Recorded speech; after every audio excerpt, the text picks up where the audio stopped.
আপনি যদি লক্ষ্মীর ভাণ্ডার প্রাপক হয়ে থাকেন অথবা আপনাদের বাড়িতে আপনার মা অথবা আপনার দিদি অথবা বোন অথবা ওয়াইফ যদি লক্ষ্মীর ভাণ্ডার প্রাপক হয়ে থাকেন, তাহলে সেক্ষেত্রে ওনাদের কি আবার নতুন করে অন্নপূর্ণা ভাণ্ডারের জন্য কোনো আবেদন করতে হবে, নাকি লক্ষ্মীর ভাণ্ডারের যে নাম আছে সেটা দিয়ে অন্নপূর্ণা ভাণ্ডারের টাকা পেয়ে যাবেন? দেখুন, ইতিমধ্যে মুখ্যমন্ত্রী বলেছেন যে অন্নপূর্ণা ভাণ্ডারের জন্য নতুন করে ফর্ম বিলি হচ্ছে। তো সেক্ষেত্রে সেই ফর্মটি এক্স্যাক্টলি কাদের ফিল আপ করতে হবে, নাকি সবাইকেই সেই ফর্ম ফিল আপ করতে হবে? দেখুন, এক্ষেত্রে না ক্লিয়ার করে দিয়েছেন পুরমন্ত্রী অর্থাৎ অগ্নিমিত্র পাল। রাজ্য জুড়ে বর্তমানে চর্চার কেন্দ্রবিন্দুতে অন্নপূর্ণা ভাণ্ডার রয়েছে। তার কারণ 1 জুন থেকে রাজ্যে কার্যকর হতে চলেছে বিজেপি সরকারের অন্নপূর্ণা ভাণ্ডার প্রকল্প, যেটার নাম দেওয়া হয়েছে অন্নপূর্ণা যোজনা। অন্নপূর্ণা ভাণ্ডার কিন্তু নয়, এটার এক্স্যাক্ট নাম হচ্ছে অন্নপূর্ণা যোজনা।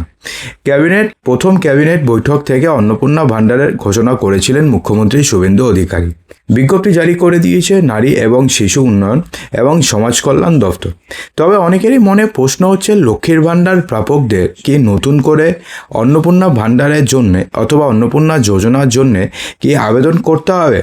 দেখুন, অন্নপূর্ণা যোজনায় নতুন করে আবেদন নিয়ে বিভ্রান্তি বাড়তে ফের বিষয়টি নিয়ে বার্তা দিয়েছেন রাজ্যের পুরমন্ত্রী অগ্নিমিত্র পাল। তিনি স্পষ্ট করে বলেছেন যে যারা লক্ষ্মীর ভাণ্ডার পাচ্ছেন তাদের নামটাই সরাসরি ট্রান্সফার হয়ে যাবে অন্নপূর্ণা ভাণ্ডারে। অর্থাৎ ব্যাপারটি ভালো করে দেখুন, আপনাদের বা যে সমস্ত মহিলাদের আগে অন্নপূর্ণা ভাণ্ডার আগে লক্ষ্মীর ভাণ্ডার যারা পেতেন, তাদের তো একটা বেনিফিশিয়ারি লিস্ট রয়েছে, জেলা ভিত্তিক, ওয়ার্ড ভিত্তিক বা জেলা ভিত্তিক, পুরসভা ভিত্তিক বা পঞ্চায়েত ভিত্তিক, তারপরে ওয়ার্ড ভিত্তিক নাম রয়েছে।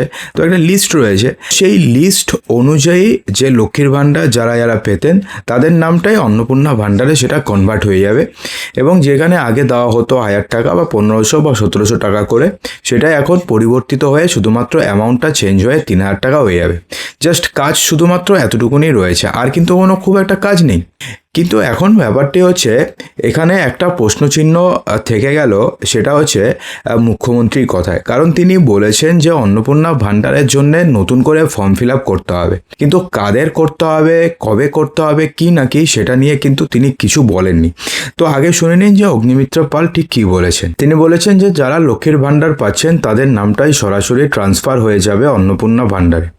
এর জন্য আলাদা করে আর আবেদন করার যে কোনো প্রয়োজনীয়তা নেই, সে কথা নিশ্চিত করেছেন পুরমন্ত্রী অগ্নিমিত্র পাল। অর্থাৎ অগ্নিমিত্র পাল যিনি রয়েছেন, তিনি কিন্তু ক্লিয়ারলি বলে দিয়েছেন যে যারা অলরেডি লক্ষ্মীর ভাণ্ডারের টাকা পাচ্ছেন, ওনাদেরকে আর নতুন করে অন্নপূর্ণা ভাণ্ডারের জন্য কোনোভাবে আবেদন করার কোনো প্রয়োজন নেই।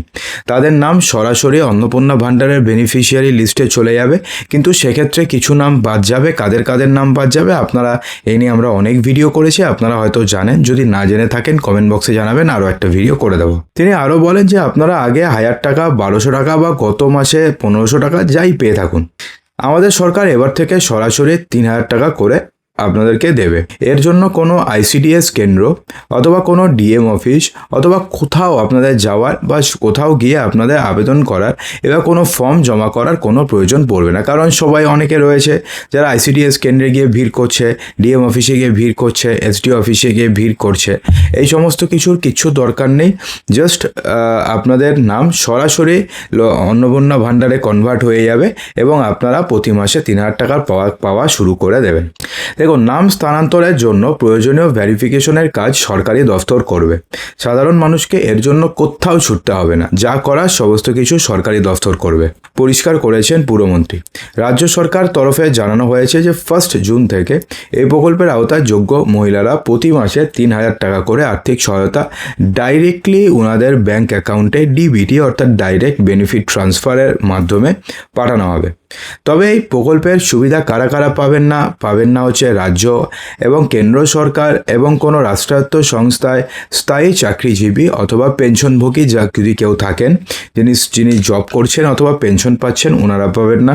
অন্নপূর্ণা যোজনার থেকে বাদ রাখা হয়েছে রাজ্য সরকার অনুমোদিত শিক্ষক, অশিক্ষক, পুর এবং পঞ্চায়েত কর্মীদের। কেন্দ্র বা রাজ্য সরকারি স্থায়ী চাকরিতে রয়েছেন কিংবা নিয়মিত বেতন পান কিংবা নিয়মিত পেনশন পান এমন মহিলারা এই প্রকল্পের থেকে পুরোপুরিভাবে বঞ্চিত হবে। আয়কর দাতাদের জন্য এই প্রকল্প একদমই নয়। যারা আয়কর প্রদান করে তারা এই টাকা পাবেন না। পাশাপাশি মৃত ব্যক্তি বা এলাকা বদল করেছেন, ভোটার তালিকা থেকে যাদের নাম বাদ পড়েছে এবং যারা অনুপস্থিত ভোটার হিসাবে চিহ্নিত, তারা এই প্রকল্পের সুবিধা পাবেন না, এমনটা কিন্তু স্পষ্টভাবে জানিয়ে দেওয়া হয়েছে। অর্থাৎ আশা করি ক্লিয়ার হয়েছে। কিন্তু এক্ষেত্রে মুখ্যমন্ত্রী বলেছেন যে অন্নপূর্ণা ভাণ্ডারের ফর্ম বেরিয়ে যাবে হচ্ছে আগামী 27শে মে। অর্থাৎ 27শে মে অন্নপূর্ণা ভাণ্ডারে একটা ফর্ম বেরোচ্ছে। তো এই ফর্ম কাদের ফিল আপ করতে হবে এটা তিনি 27শে মে সাংবাদিক বৈঠক করে তিনি বলবেন। অর্থাৎ এক্ষেত্রে এখনও পর্যন্ত এটা পরিষ্কার হচ্ছে না যে অন্নপূর্ণা ভাণ্ডারের ফর্ম কি সবাইকে ফিল আপ করতে হবে, নাকি শুধুমাত্র যারা যারা এখনও পর্যন্ত ফিল আপ করেনি বা যারা লক্ষ্মীর ভাণ্ডার পায় না তাদেরকে ফিল আপ করতে হবে। কিন্তু তিনি বলেছেন অনলাইনে এবং অফলাইনে দুইভাবেই এই ফর্ম ফিল আপ করা যাবে এবং এই ফর্ম ফিল আপ করে জমা দেওয়া যাবে। তো এই নিয়ে যখনই তিনি ফর্ম বের করবেন তখনই আমরা ভিডিও করে আপনাদের সমস্ত কিছু জানিয়ে দেব। তো অসংখ্য ধন্যবাদ ভিডিওটি সম্পূর্ণ দেখার জন্য।